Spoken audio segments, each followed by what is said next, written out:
Eu tenho um amigo de muitos anos viciado em futebol.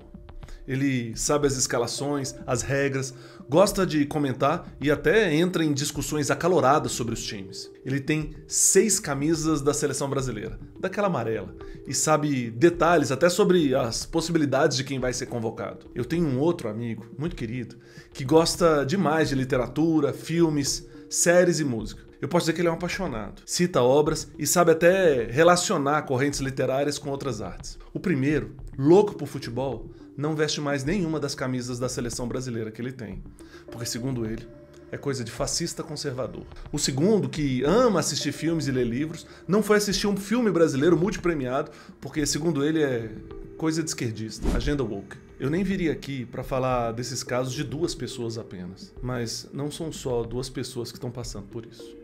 Olha para você ver.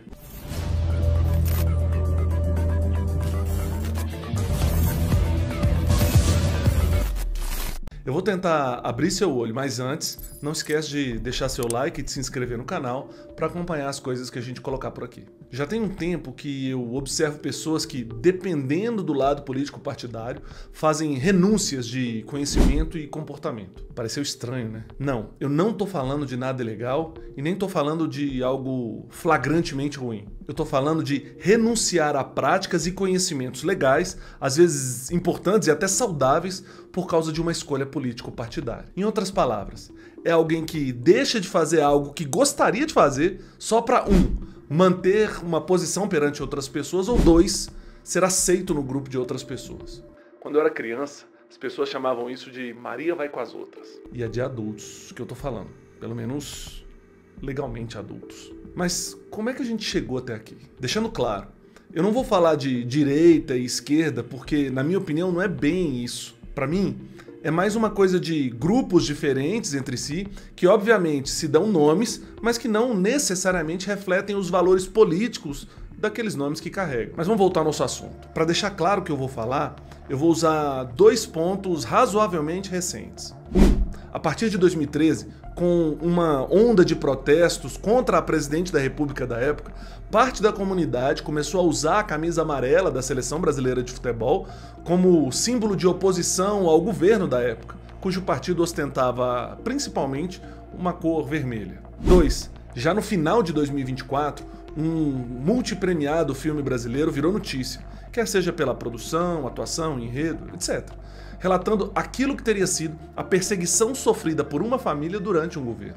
Eu usei a palavra governo nos 2 casos, percebeu? Primeiro, eu falei de protestos contra um governo e, segundo, falei de perseguição durante um governo. Pois bem, o que era para ser protestos e histórias situadas no tempo e no espaço viraram, em muitos casos, narrativa de disputa e interdição de comportamento. Eu explico. Os protestos em que as pessoas usavam as camisas amarelas da Seleção Brasileira de Futebol eram contra um governo do Partido dos Trabalhadores, que usa predominantemente a cor vermelha. Pronto.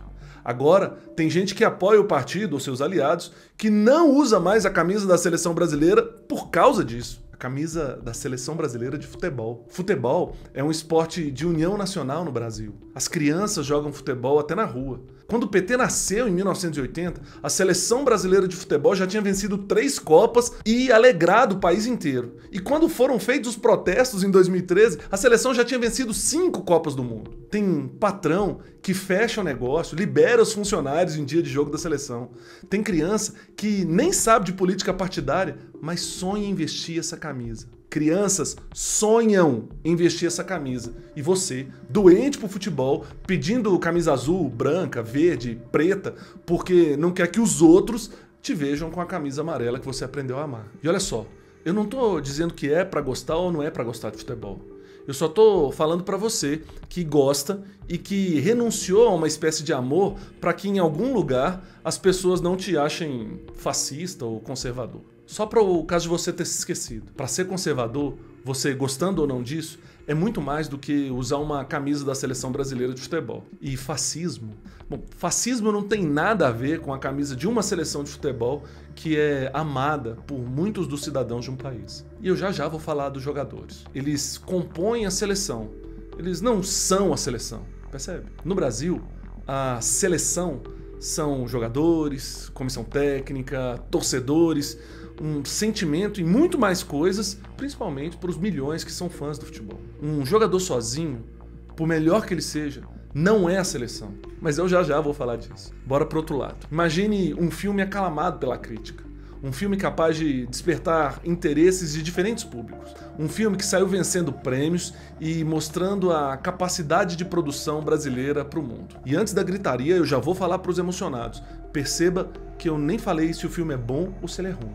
Isso eu deixo por sua conta. Até agora, eu só trouxe os dados. Mas voltando ao filme, ele é sobre a história de uma família que tem integrantes perseguidos por aqueles que seriam, segundo o filme me deu a entender, homens designados pelo governo militar do Brasil na década de 1970. O filme relata, sob a ótica da família, a dor e a ausência de quem vê sumir o ente querido por causa da ação do Estado. É claramente um relato ruim para qualquer governo. Pronto. Agora, entre aqueles que apoiam o governo e o regime que existia em 1970, tem gente que, mesmo gostando muito de cinema, nem vai assistir o filme, porque se for, de certo vai sair do cinema com um boné vermelho e com uma cara do Che Guevara na camisa. A pessoa ama assistir filmes, ama histórias bem contadas, mas nem vai assistir. Deixa eu te contar uma coisa. Especificamente nesse filme, eu achei ele tão bem feito que você pode se concentrar na crítica política, mas também pode se concentrar na história de uma família que perde seu ente querido. Ah, você pode assistir e odiar também, pela história, pelo viés, pela técnica, pela atuação, por um monte de motivo. Você pode criticar porque 1. Quis assistir, 2. Assistiu e 3. Não gostou. Agora, a combinação que não dá é 1. Querer assistir e 2. Não ir para não se transformar num esquerdista depois de 2 horas numa sala de cinema. Mas assim como na minha primeira ressalva, eu repito, o filme e sua produção são uma coisa, a opinião política de cada membro do elenco, outra. Um membro do elenco não é o filme. E mais, se uma obra tem algum viés, e é claro que vai ter, é importante que você, se quer assistir, identifique esse viés, até para que isso componha a sua crítica a respeito da obra. Eu falei dos elementos. Agora, deixa eu falar das pessoas. Os indivíduos são livres, especialmente em democracias, para terem e manifestarem as suas opiniões políticas. O que não pode é impor a sua vontade política sobre os demais. Eu explico. O jogador de futebol, o ator de cinema, o técnico do time, o diretor do filme podem ter suas opiniões políticas e dizerem quais são elas. Mas se o jogador do meu time vota e apoia os Thundercats e eu voto e apoio o Monra, olha eu revelando a minha idade, nós temos todo o direito de discordar nisso, mas em concordar que queremos o melhor pro time. Ele vai lá, vai jogar a partida, vai fazer os gols que eu vou comemorar. Depois, a gente discorda sobre os Thundercats e o Monra.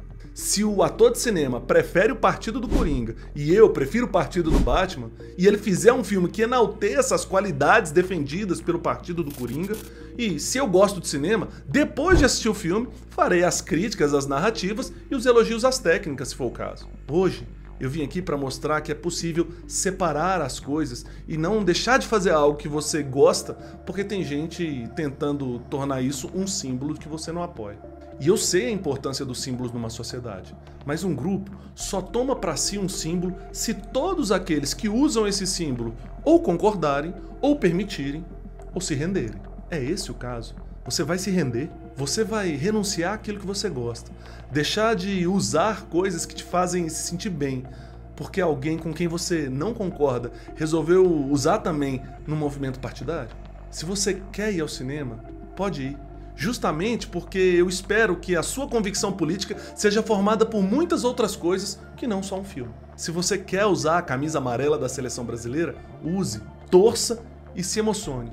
Até mesmo porque eu espero que a sua convicção político-partidária não seja formada exclusivamente pela cor da camisa que você usa no estádio de futebol. Mas essa é só a minha opinião.